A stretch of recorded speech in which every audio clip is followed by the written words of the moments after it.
Josh Raven here with the Daily Dot at DreamHack Masters Malmö, joined by FalleN from Team Luminosity, Team Captain Ingelmida and Orpa as well. Winners of MLG Columbus, but unfortunately not a fantastic tournament coming into Malmö. Can you tell us what happened in this tournament and why it didn't quite go as well?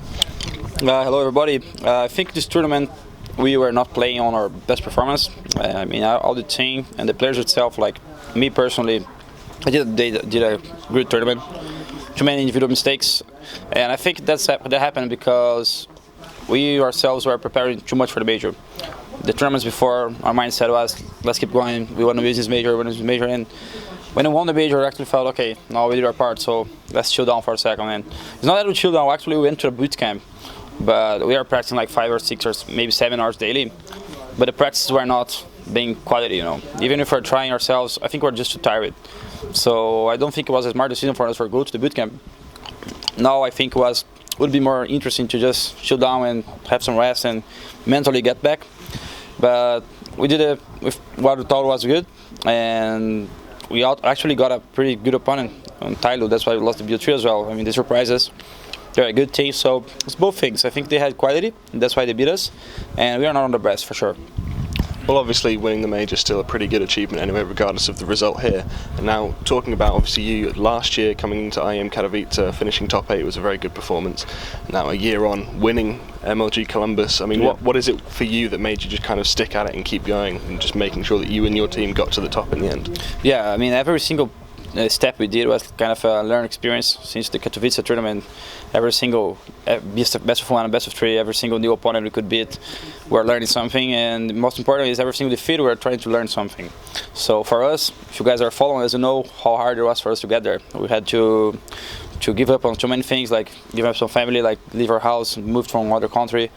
So actually felt mission complete when we won the major because it was very difficult to get there.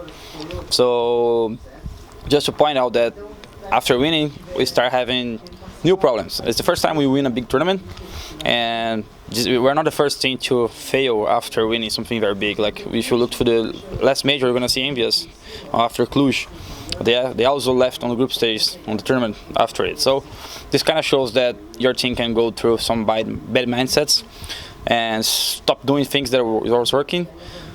Maybe because you don't think it's necessary anymore, this kind of thing. So what I'm doing right now is trying to realize and think about what we changed and what we need to change to go back to how we're playing.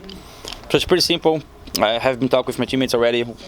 We're on the same page. We actually know what's happening. I can promise the guys that was following us that we're going to be back stronger next time because we're going to fix these mistakes. Well, obviously now you've had a long run of tournaments, kind of a stretch happening recently. I think that's coming to an end right now, if I'm correct. Do you have any more tournaments coming up after this immediately? I think we're going to play DreamHack Austin in Texas in 2 or 3 weeks, I'm not sure. So we're going to go back to preparations. But first of all, and the most important thing is we need to go back to the same mindset we were doing before winning the first tournament. And that's the most important thing for us right now, and set up what our plans are, how we're going to practice, what is important, what isn't, and what are the bad things we start doing that we shouldn't anymore. So fixing those things, I think we're going to go back to our league level again, and maybe we can start fighting for titles again. So looking at kind of the other teams that are directly around you, obviously Na'Vi, who are in the final right now as we speak, Astralis, although unfortunately they also had a bad tournament, and maybe Fnatic, depending on when Olafmeister comes back. Do you see yourself and Luminosity remaining as the number 1 or maybe top 2 team? Do you think you have the what it takes to just stay at the top? And what is important for you to do that? Yeah, definitely. As I think we have potential, and we have the exact lineup that we have everything in the team that we need to be one of the tops. Even if we lost this tournament, I think we are still one of the top teams in the world. You can't just change from one tournament, you need some progression. And I think it's becoming even harder. You can see NIP is coming back. They just won the first map against Na'Vi.